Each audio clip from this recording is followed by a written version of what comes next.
Perkenalkan, nama saya Arsyad Villa dari IF 4708 dari kelompok 12. Lanjut. Nama aku Felicia Nihan Rahmawati dari F4708 dari kelompok 12. Perkenalkan, nama saya Arkandi Suarjanto dari kelas FA 708 gabungan SISOP 01 dari kelompok 12. Oke, jadi di sini kami akan mencoba berdiskusi atas hasil pekerjaan kami, tugas kelompok SISOP yang pertama.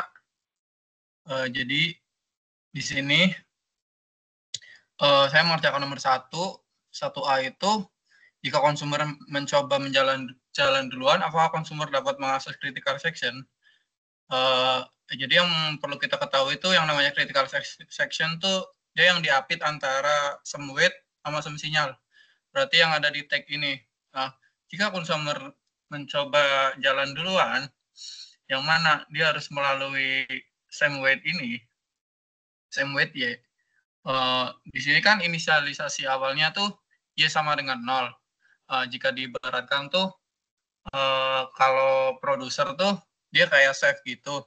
Nah, kalau konsumer dia tuh kayak pembelinya gitu. Nah, di sini di meja itu belum ada makanan apa-apa, tetapi kan customernya tuh dia mau ngambil makanannya, jadi nggak ada makanan yang bisa diambil.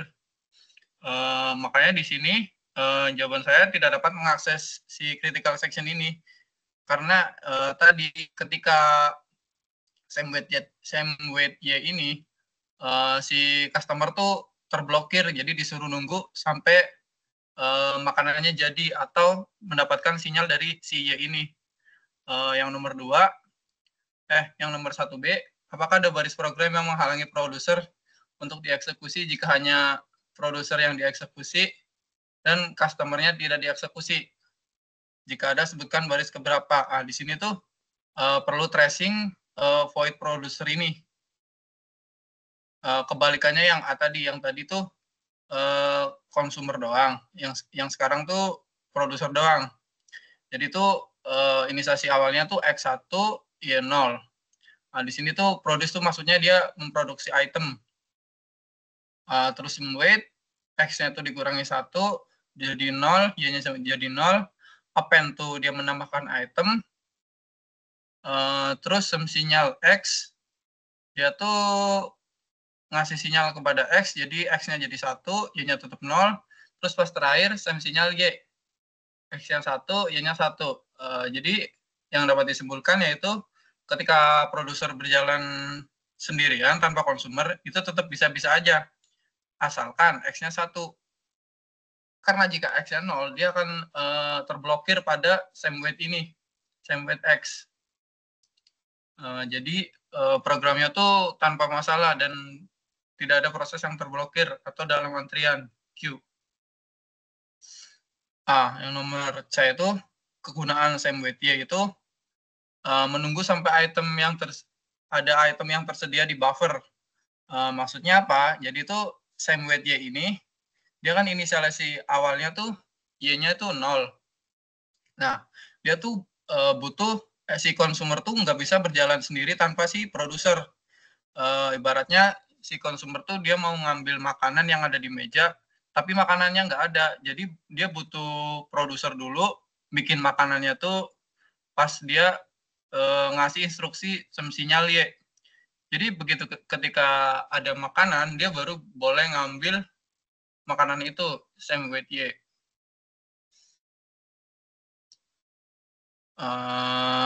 Kalau yang nomor D itu, jika semapur X diberi nilai awal 0, apakah program akan berjalan dengan normal atau ada masalah? Nah, ini kita perlu melakukan tracing baris per baris dari kode yang produser sama konsumernya. Jadi itu awalnya kan tadi same X-nya 0, diinisialisasi. Semapur Y-nya juga 0. Jadi pas 0 ini ketemu baris same weight X, dia akan bernilai -1, yang mana nilainya negatif. Jadi dia akan masuk ke dalam antrian. ibaratnya gampangnya terblokir prosesnya karena X-nya kurang dari 0. Yang same weight Y, tadi kan Y-nya tetap dari 0. Ketika ketemu same weight Y-nya jadi -1, dia terblokir. Jadi kedua prosesnya sama-sama terblokir sampai menunggu ada sinyal yang dapat membebaskan keduanya, yang mana kedua-duanya akan menyebabkan deadlock. Konsumer tidak akan bisa jalan karena membutuhkan same sinyal Y, yang mana same sinyal Y sudah terblokir duluan karena inisiasi awalnya X sama dengan 0. Yang nomor 1E itu jika semua pur X diberi nilai awal 2, apakah program misalnya normal atau ada masalah? Kita perlu melakukan tracing lagi. Desain 2, X-nya 2, Y-nya 0. Produce dia memproduksi. Same weight X, X-nya pasti jadi 1, Y-nya tetap 0. Append itu dia menaruh item, same sinyal. X-nya jadi 2, same sinyal Y, jadi 1. Nah, di sini same weight Y itu dia mengambil dari Y yang ini. Jadi makanya jadi 0, terus X-nya dikurangi 1, terus ditambah 1 lagi. Terus konsum tuh dia ibaratnya mengambil item yang ada di buffer. Program ini ternyata berjalan dengan normal tanpa adanya proses yang terblokir. Awalnya Y0 ini bisa mengakibatkan si konsumernya tuh terblokir, tapi gara-gara si produsernya dia same sinyal Y ini memberi instruksi ini, jadi si konsumernya bisa dibangunkan istilahnya tanpa adanya masalah. Terus nomor yang ini yang dimaksud critical section tuh tadi baris-baris yang diapit oleh same weight sama same sinyal. Critical section ini tidak boleh disela. Kalau disela, output programnya akan salah. Nah, ini bagian termasuk juga bagian kode yang mengakses sumber daya bersama. Mengapa dilindungi? Karena untuk menjaga dan memastikan integritas data. Karena kalau tidak, ketika resource-nya digunakan bersama-sama, maka akan dan tidak dilindungi, maka akan habis dan output programnya akan salah. Yang 4C itu inisialisasi variabel semapur untuk yang digunakan harus bernilai 1. Apa akibatnya jika 0 atau lebih dari 1? Jika 0, maka proses yang mengeksekusi same weight akan diblokir karena hasil akhir dari inner value-nya menjadi negatif. Sama seperti yang tadi di atas, ketika 0, si konsumernya tuh tidak bisa mengakses semapur Y-nya karena akan bernilai negatif dan konsumer akan masuk ke dalam antrian atau queue. Dan tidak akan bisa masuk ke critical section karena itu termasuk dalam while, akan menjadikan deadlock. Yang kedua, jika inisialisasinya lebih dari 1, maka proses bisa masuk ke dalam critical section sebelum proses yang lain itu selesai. Jadi ketika ada proses yang mengakses critical section dan tidak ditabrak oleh proses lainnya, itu akan menjadi integritas datanya tuh akan kurang istilahnya. Selanjutnya akan dilanjutkan oleh teman saya. Siapa yang mau lanjut? Aku dulu aja. Nomor 2. Share screen-nya dari aku apa dari kamu? Dari kamu aja, biar langsung. Oke. Nomor 2 ya?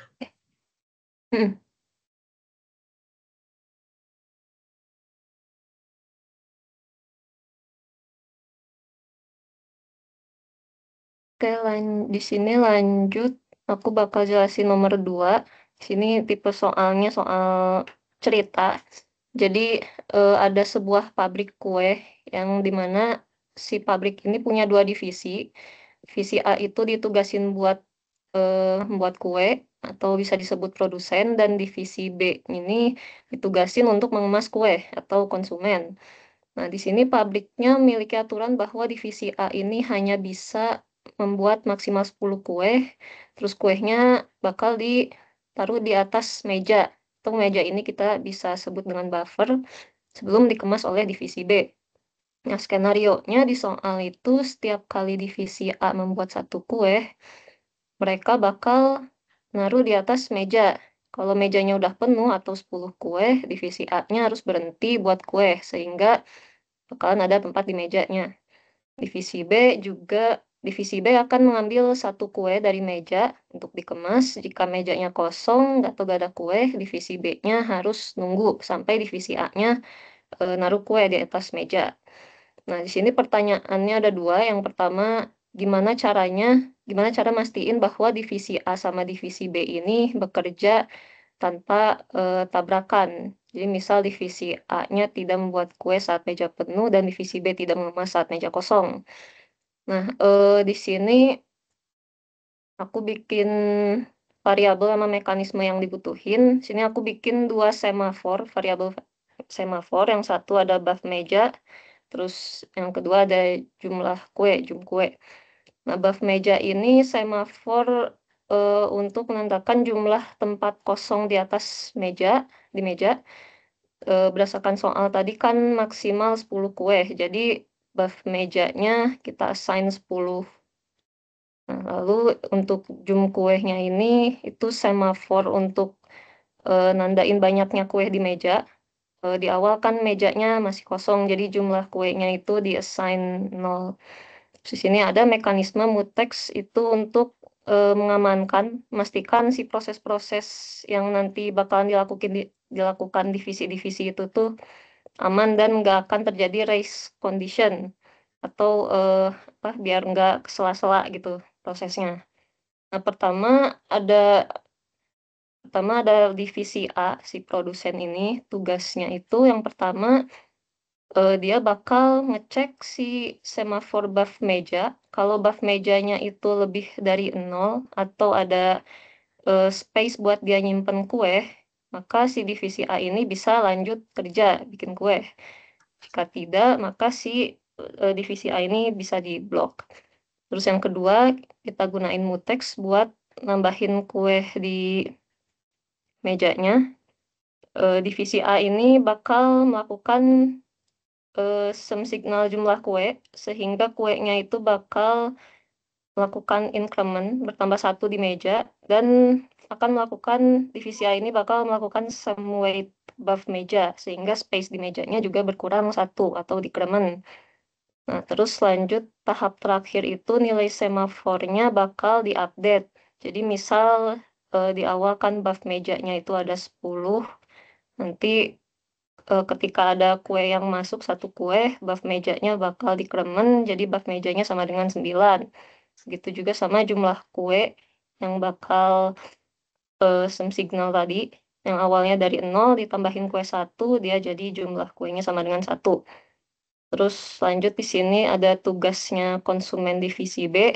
Dia pertama bakal ngecek si semafor jumlah kuenya. Jika jumlah kuenya lebih dari 0, berarti ada kue di atas meja, maka divisi B-nya bisa lanjut bekerja. Kalau enggak, dia bisa diblok. Terus lanjut dia bakal menggunakan mutex untuk mengambil kuenya. Divisi B ini bakal melakukan sum weight jumlah kue, sehingga kuenya bakal berkurang satu. Dia bakal dikremen dan melakukan sum signal pada buff meja, sehingga space di mejanya bertambah satu. Itu juga terakhir nilai semafornya bakal diupdate. Misal jumlah kuenya itu ada satu kue di meja, dia jumlah kuenya bakal berkurang karena dikemas tadi. Jadi jumlah kuenya sama dengan 0, dan buff mejanya yang tadinya 9 bisa bertambah, ada space 1, jadi sama dengan 10 buff mejanya. Terus lanjut, pertanyaan nomor 2 itu kalau divisi A-nya menghasilkan kue lebih cepat, bekerja lebih cepat dari divisi B yang mengemas kue, apa yang akan terjadi dan gimana cara mengatasi dengan mekanisme sinkronisasi. Sebenarnya di sini masih kurang ngerti mekanisme sinkronisasi itu apa, tapi yang aku tangkep mungkin gimana caranya biar dia tuh walaupun divisi A-nya cepat kerjanya, tapi gimana caranya biar mereka tuh sinkron kerjanya. Yang akan terjadi itu dia tuh bakal kuenya itu bakal menumpuk di atas meja. Kalau dia bekerja terlalu cepat, bakal terjadi penumpukan pada buffernya. Nah, solusinya itu kalau berdasarkan yang saya baca di PPT, ada banyak solusinya. Salah satunya tuh bisa ditambahkan konsumen lain. Jadi yang ngemas kuenya tuh bisa ditambahin. Jadi biar mengurangi terjadinya si penumpukan tadi. Atau bisa juga pakai sistem prioritas. Jadi kalau si mejanya penuh udah 10 kue, berarti yang diprioritasin yang harus bekerja tuh kan si konsumennya. Maka si produsennya itu harus berhenti. Nah, produsennya bakal ngasih sinyal ke si konsumennya. Selanjut nomor 4B. Nah, 4B ini apa yang dimaksud dengan mutual exclusion atau mutex. Jadi mutex itu berdasarkan yang tadi soal sebelumnya juga, dia tuh mekanisme yang ditugaskan untuk memastikan hanya satu proses yang berjalan dan mengakses shared resource sehingga prosesnya nggak bisa disela. Dan signaling itu adalah sinyal yang dikirim oleh satu proses ke proses lain untuk ngasih tahu kalau suatu kondisi itu udah terpenuhi. Jadi proses yang tadi dikasih sinyal itu bisa mulai kerja. Selanjutnya ada nomor 3 kali lanjut sama teman saya.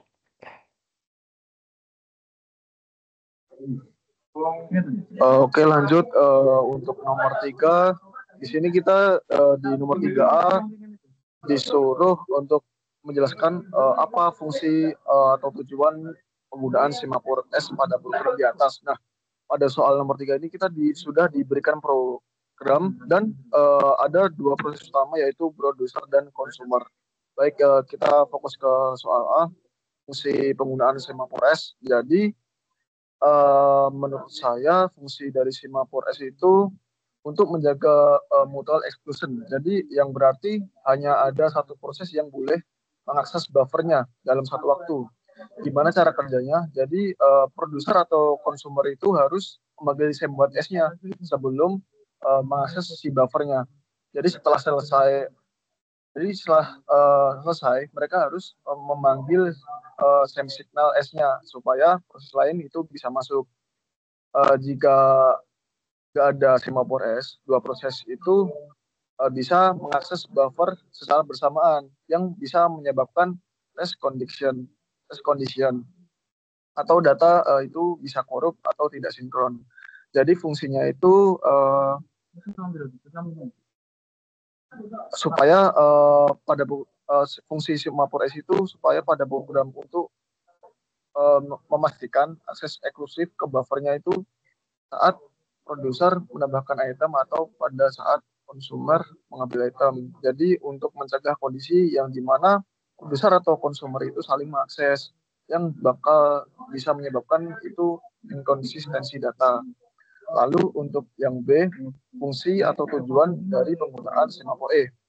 Oke, untuk Semapur E, Semapur itu kan untuk menyimpan jumlah slot kosong dalam buffer ya. Jadi untuk cara kerjanya mungkin kalau menurut aku produser itu harus memanggil Semapur E-nya sebelum memasukkan item. Mungkin jika E-nya 0, produser harus menunggu buffernya, itu penuh. Setelah menambah itemnya, produser itu bisa memanggil SEM signal N-nya yang menandakan bahwa ada satu item baru yang bisa diambil oleh konsumennya.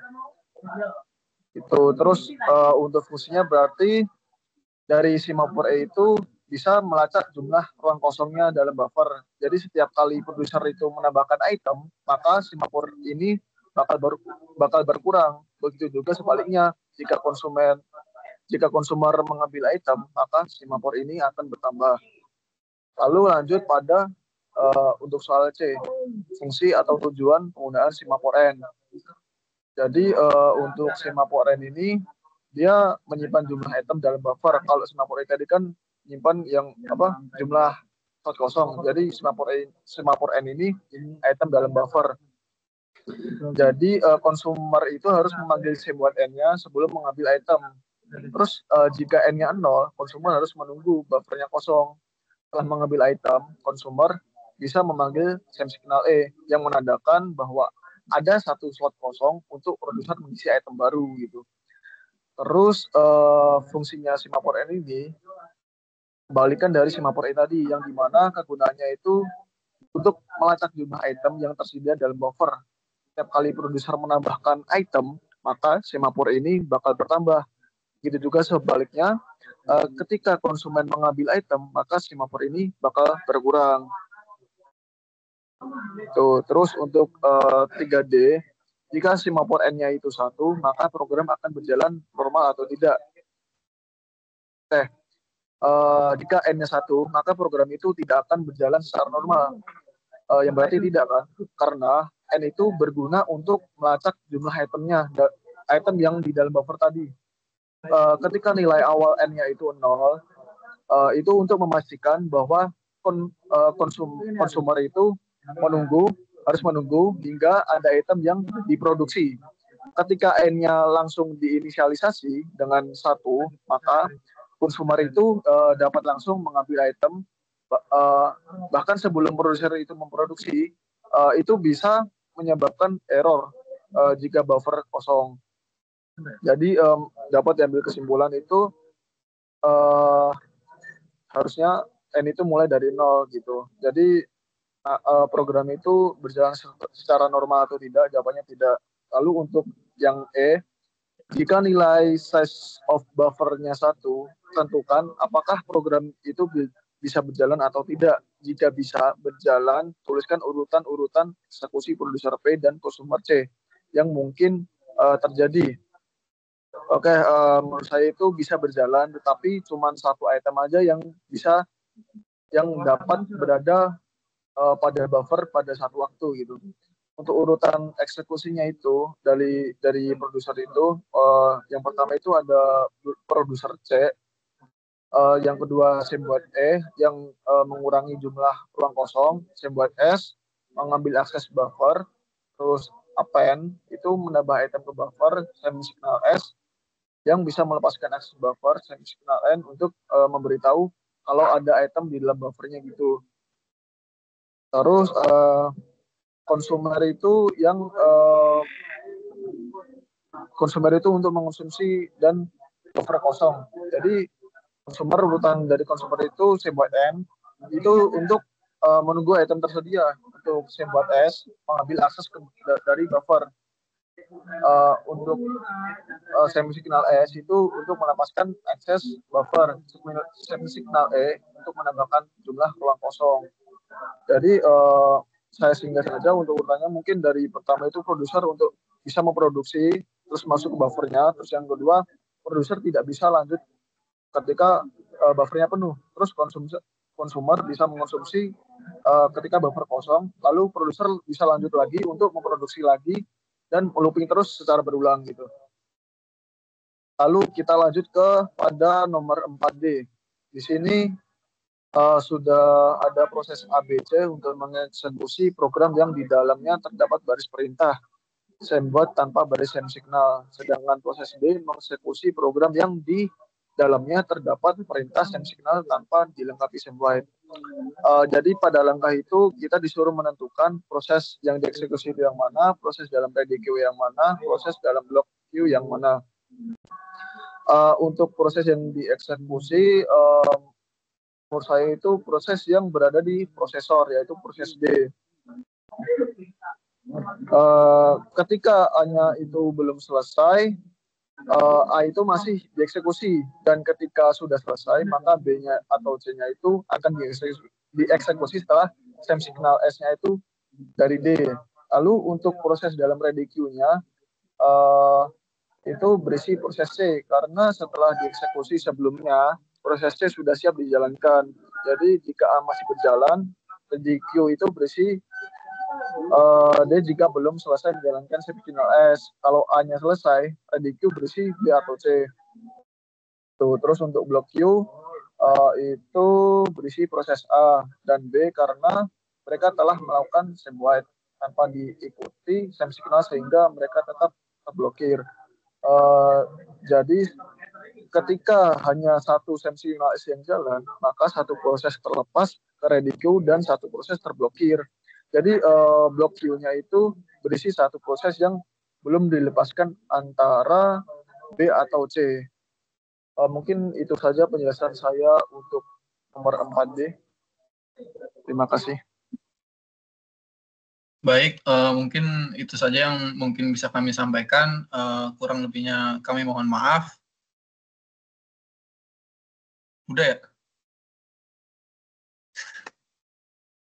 Mantap guys, mantap. Good job. Suara gue jelas banget kan? Aman kan? Aman. Oke. Thank you guys. Thank you.